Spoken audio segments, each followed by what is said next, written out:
Hey everybody, Dr. Ed here, and we are live with the Banner Saga 2.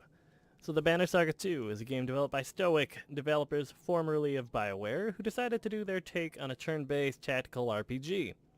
However, steering away from the usual high fantasy, elves, mages, etc., they decided to base their game on a Viking-esque setting, in which the world is populated by humans, us humans, Varl, a much larger Viking-ish race with horns, as you're seeing on the screen here and in the background a little bit over there, and the Dredge, the stony antagonist of the story who are kind of ruining everyone's day.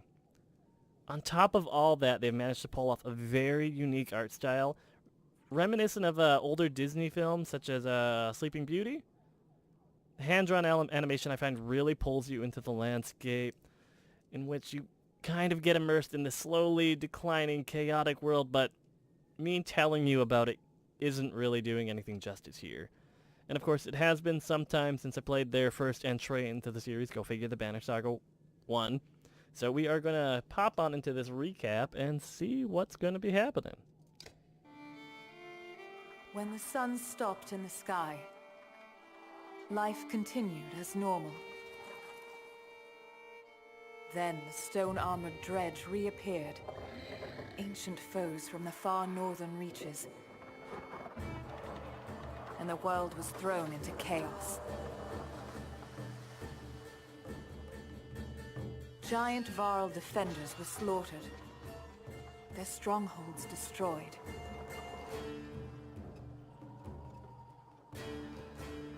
Now Hakon is the Varl king and protects who is left of his race. Rook, a humble hunter and father of Alette, found himself leading frightened clansmen towards safety. His caravan crossed paths with Juno and Eyvind, two of the mysterious spellweavers known as Menders, who know something about the massive, mountain-breaking serpent on the loose. In Borsgard, a town under the protection of the mercenary leader Bolverk, both Varl and humans stood against a dredge general, the immortal Sunder, known as Bellower. Juno devised a way to stop Bellower, but it cost the life of one held dear.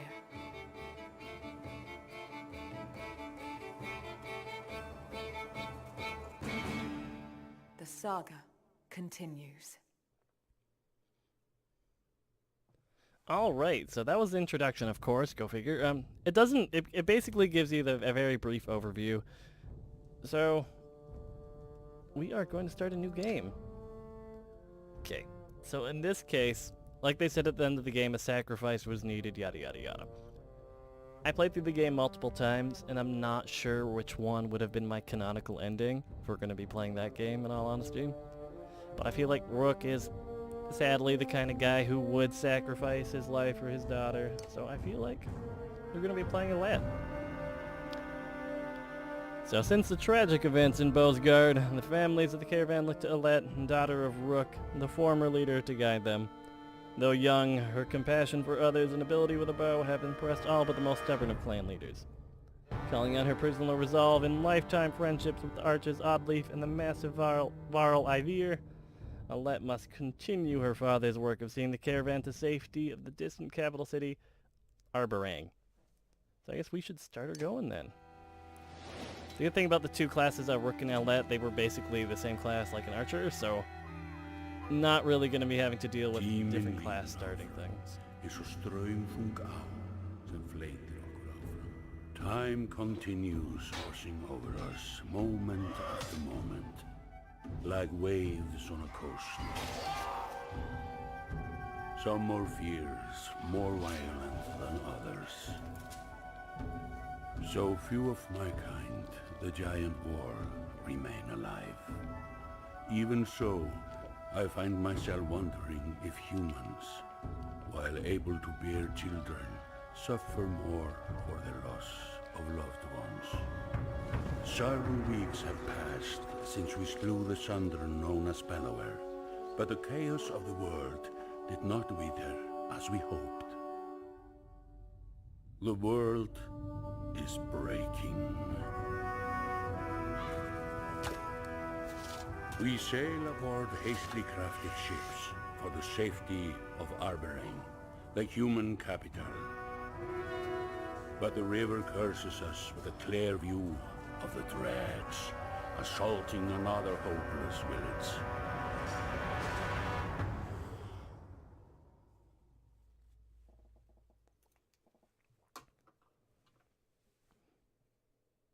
Alright, so it looks like we're getting right into the gameplay just as quickly as we were waiting. So, let's see what happens here.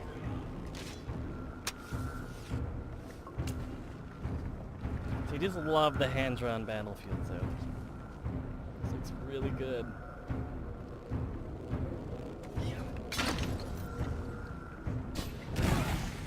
Yep, shouldn't have stand next to that like rock like he was saying though. Angry man with some pretty alright hair.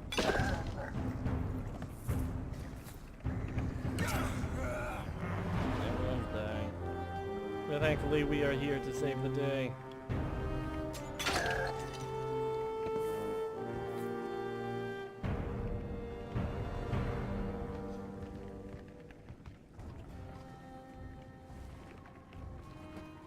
Okay, now we're in the tutorial part of the game, of course, so this will be... I'm just going to be largely skipping around these, it's not too big of a deal.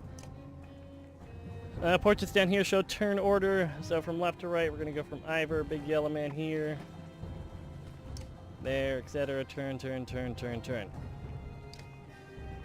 So as you can see, the Varl are goddamn huge. What it's trying to say is they take up 4 whole squares, so what we're going to do is move them on forward, confirm the movement, and we have the option to hit them for 8.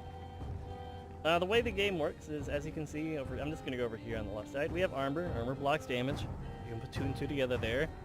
Strength is both your damage and health. So outside of, right now we are sitting at 12 health.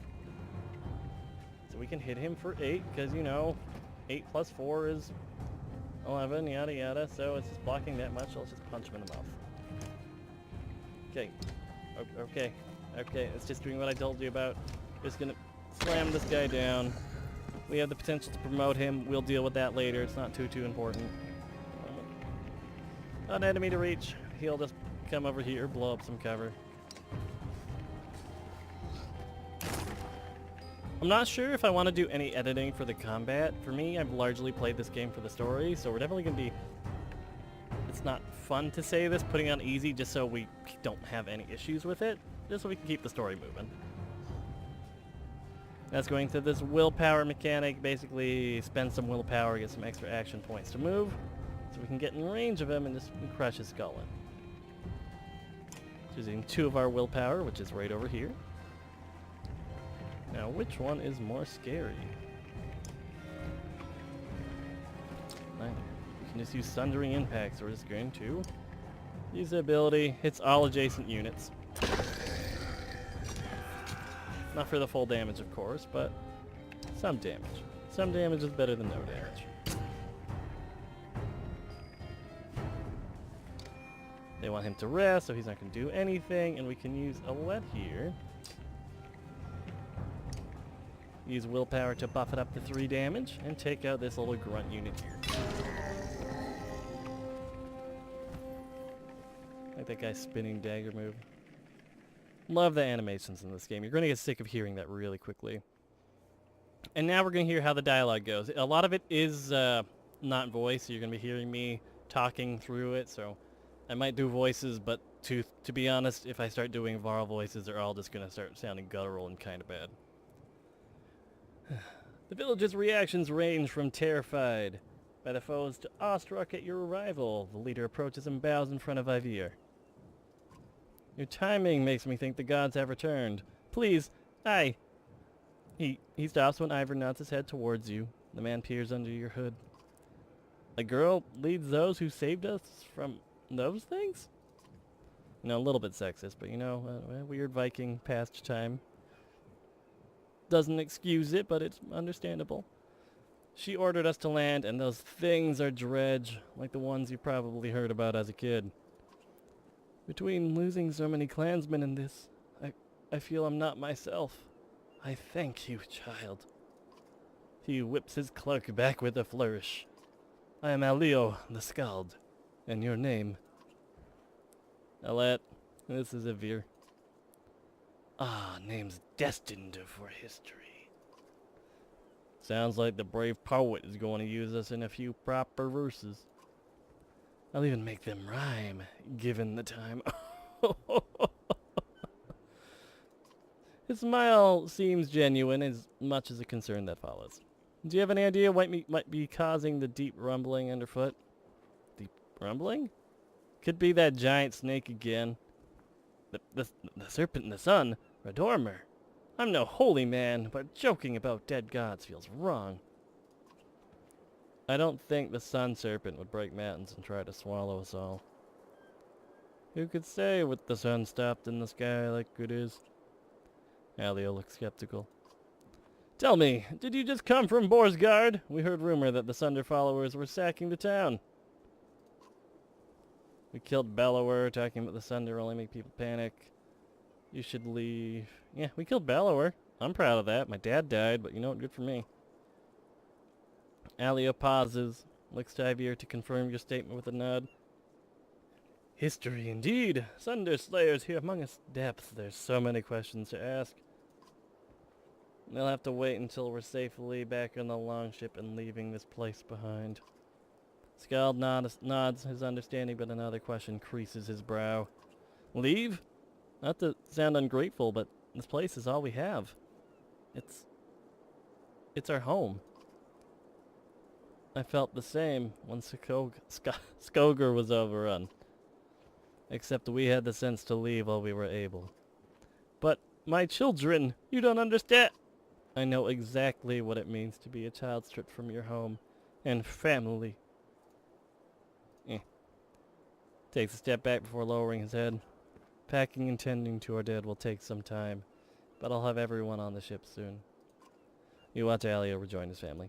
Bye! Move his hands too much when he talks. It's unsettling. You smile, but say nothing. People thinking we're heroes now.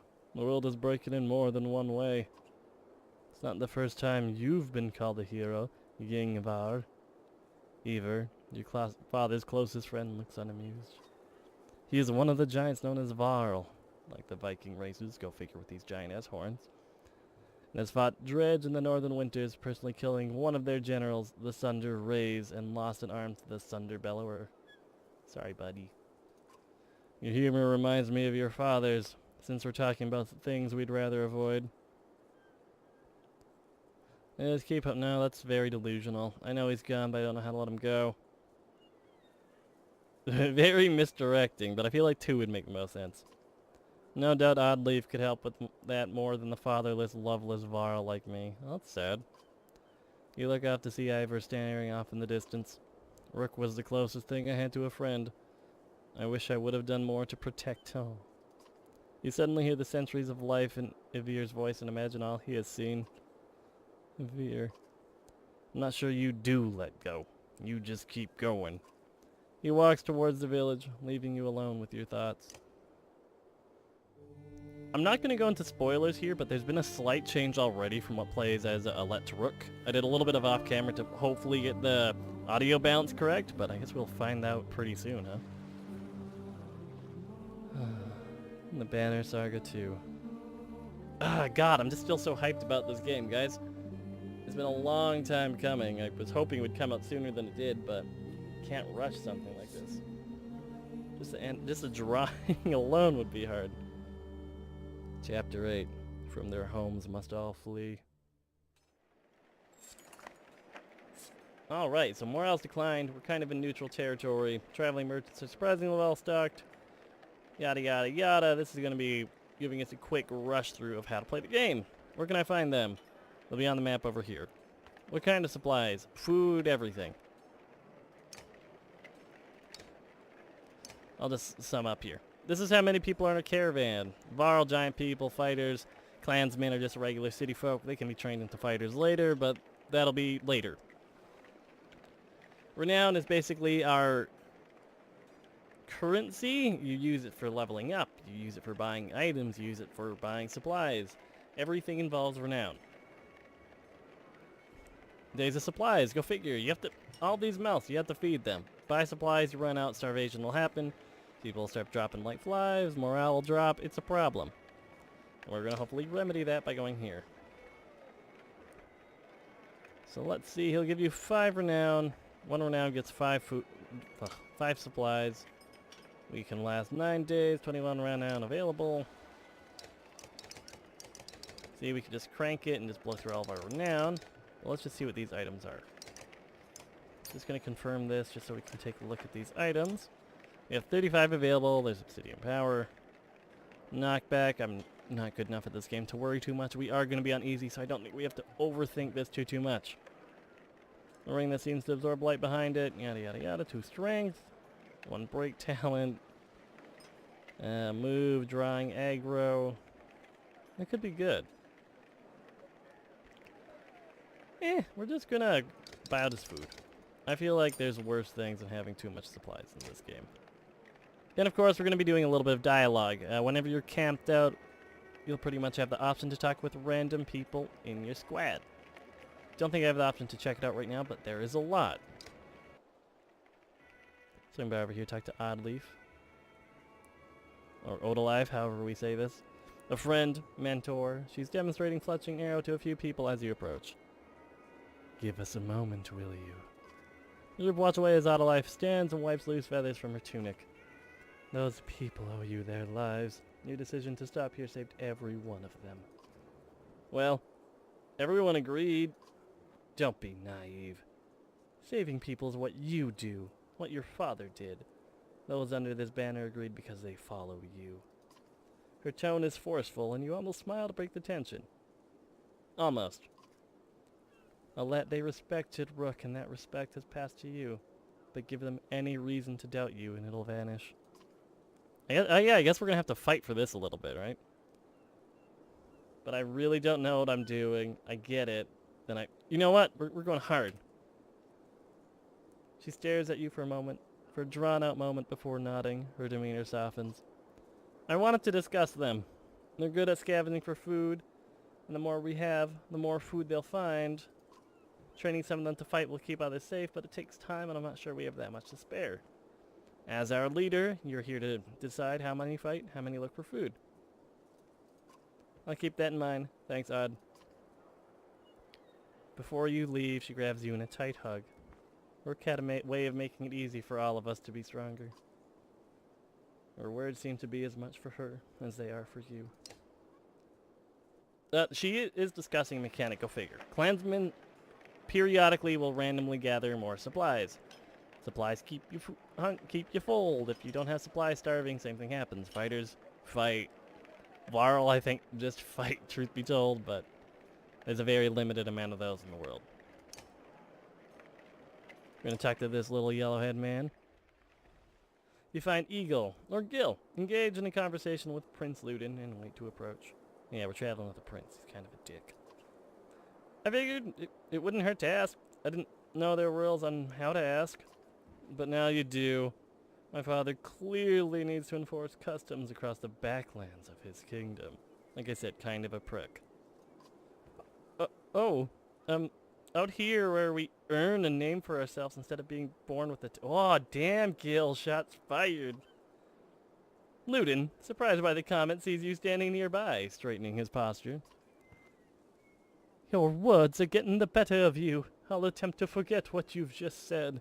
I don't know if I can do voices. There's so many goddamn characters in the game. It's not going to happen. The prince nods to you, walks away. What was that all about? I really wish they'll lower her hood at some point. That's kind of annoying. Gil looks shocked to see you. Nothing. Just becoming a King's Guard requires more skill. You need a name. King's Guard? You're looking forward to Arborang, aren't you? Just thinking about the future, you know? Suddenly, looking concerned. Alet, listen. I'm sorry for not fighting by you during the attack. You don't need... No, I do. I promised your father I'd always protect you. Nervously tapping his shield. Then why weren't you there? I don't need protecting. I could use a friend. Things happen, friends. You know, friends are good. I get that, and we are friends, but... Searching for the right word. Sounds like me most of the time talking to myself here. The point is, I'm around if you need me. Thanks. Give him a quick smile before leaving. Good for you, Gil. You do you. Let's talk to this giant man who is talking to this lady here. The Varl mercenary leader Bolveric and a rather large female fighter are talking to Juno. Mages. Member of the Spellweaving Menders Council. Bolveric looks annoyed. Nothing unusual there. There's no haggling on this. You already accepted the offer in Borsgard. Get this one to do it, flaring his nostrils angrily. Get me to do what? If Juno is surprised by your presence, doesn't show, she stares straight down at the Varl. Alette is seeing to the survival of the caravan, something I doubt you care to do. She's a little small for such a big role, isn't she? Random ripped as hell looking woman here.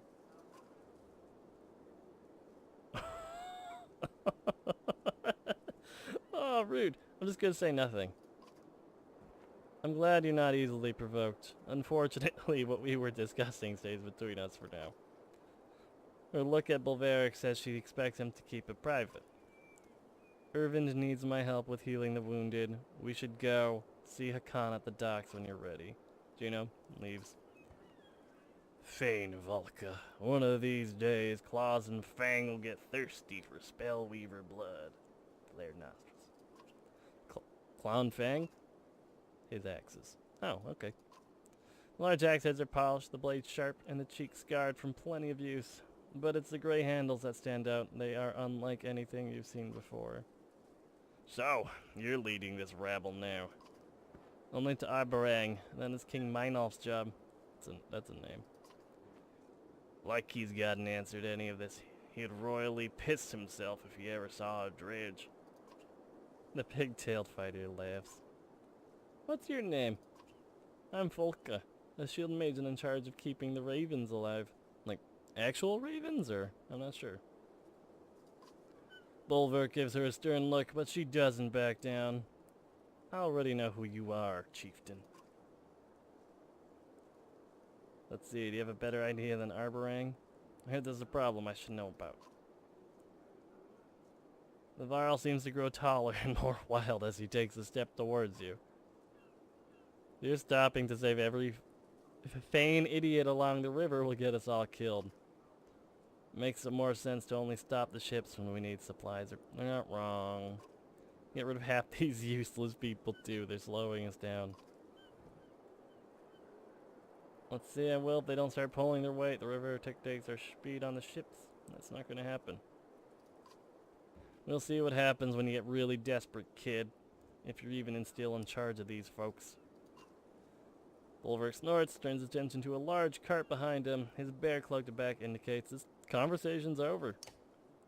Kind of an upright prick, you know.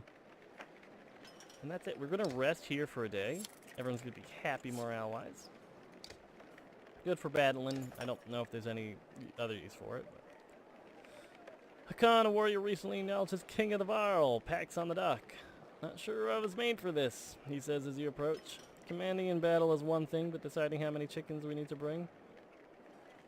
You seem to be doing just fine, bud. I'm not looking for praise. I just want to know what we're expecting when this is all over. There's so few of us left. How do I keep my people alive? You search for something to say, but he stops you. I'm not looking for an answer from you either. Something a Varl king should be able to figure out. Let's sail. Yeah, we out. After lighting the funeral pyre, the last villagers find seats on your rickety longships built of scrapwood scavenged in Bolsgard. The ravens find space around a large cart on their black-sailed vessel. Oars move all the boats into the river's current. And let's see. We will probably go to our next camp, or we will quickly make camp next time it's available. God, the soundtrack's so good. Let's see. The complaints of a few are really growing. What does she really know about getting us to Arbarang safely? The smith says. A few others chime in with agreement. Her father was something else, but she could be looking for a husband, not telling me what to do. Some laugh, others encourage them. Autolife looks at the group of men before turning to you. She seems interested in hearing your response. Ignore them. My father was great. Leave now before I decide not to let you. You know, we gotta be hard. Let's see. Relax, girl, the smith says. We're not the only ones with doubts about you. And if you ever threaten me again, I'll... You draw your bow and aim. I've got too much going on to repeat myself. The men look angry, but know they're outnumbered. They disembark at the next turn in the river. Autolife looks impressed. We gotta get their respect somehow. We gotta be a little bit hard. We're gonna lose some people. Like right there, we lost some clansmen. Not a big deal. Got some renown. We gotta get these bastards respect. That's for damn sure. Leo looks ill. At least it's not the brackish sea, he whispers to himself as he steps around the rowers and begs to speak with you. Oh man, I'm not sure we were all built for aquatic voyages. And I hear Arborang is still a far way away. My people could use a few hour rest because we've gone all of 20 feet. Let's see. Arborang's walls have never been breached. It's the furthest away from the dreads of the Valco. I mean, the walls have never been breached? Ah, of course. The growing wall should certainly keep a dredge army at bay. Shouldn't they? You say nothing. Dredge, Alia says almost in awe. Men and var storied foe from oh so ever long ago. But they're real. And here, how have they made it so far south? His glance at the Varls met with both anger and shame. The longships rock gently and the scout grabs a rope. If only we had the fabled horses to ride upon. We'd outpace the dredge and be on the sound footing. His dramatized misery is almost as amusing as his thanks when he steps back onto land. Cool, morale's improved again. We're doing good on the morale front, I feel. Other than just boot skiing 5 people. Map of the world. Okay, basically, we can drag this around here. This is where we are. That's where we were. It gives a little bit of lore story behind it. Nothing too valuable there. I don't think it's going to be something I'm going to be showing everything about. But part of it's really cool because everywhere, every one of the words, like from Northwood, Akir, Eaglehorn, Weechgar, Blue River, Bindal, Grundar, everywhere. Basically everywhere has some little lore tidbit. Like we can scroll all the way over here. Look how huge this map is. It's like so unnecessarily large. Even the sea. The Vitor Sea. The Dunder's Beard. Everything has something to learn about, which is definitely cool. Not something I'm going to be showing off in particular, but it's a neat shtick. Morale, supplies, everything I was talking about. But we're going to camp for now.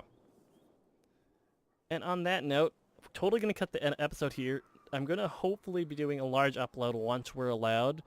But, again, I'll be seeing you then, everybody. I'm Dr. Rhett. Like, comment, subscribe. There'll be more on the way, as well as more Dark Souls content. Hopefully that doesn't get pushed bar too far back because of this, but I'll catch you next time. Bye for now.